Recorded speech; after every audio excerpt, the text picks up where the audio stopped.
Hey everyone, welcome back to the channel. Today I'm going to show you a super useful technique, how to calculate actual working hours taking break times into account using Google Sheets or Excel.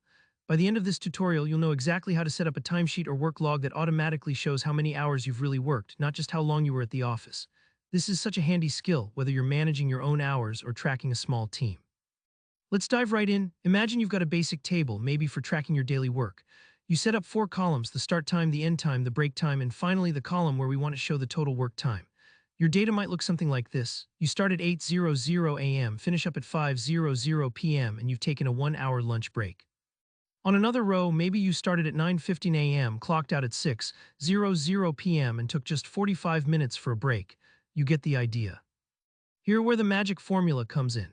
In the total worked column, for example, cell D2, you'll want to enter equals B2A2C2. Let's break that down. What we're asking the spreadsheet to do is subtract the start time, that's when you began work, from the end time, when you finished, and then subtract any time you spent on breaks.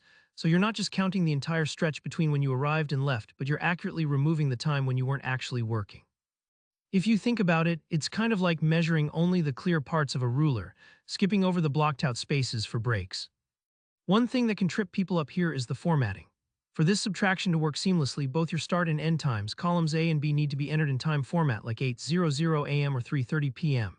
Google Sheets and Excel are pretty good at recognizing times, but if you ever see weird results, double check that your data isn't being read as plain text.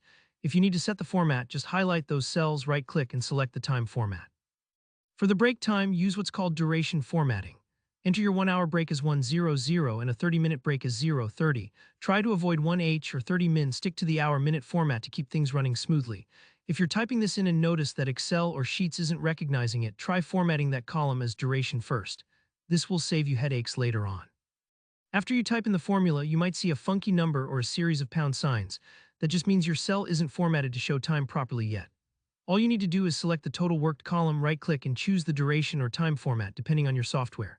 And just like that, you should see results like 8:00 or 7:45 representing your net working hours for the day. This approach works for a single day or can be dragged down to cover several days, so you can fill out an entire week or even longer. Don't worry if you make a typo or if a calculation looks off. Just double-check your cell formats, and remember, it might take a minute to get used to how Sheets treat times and durations.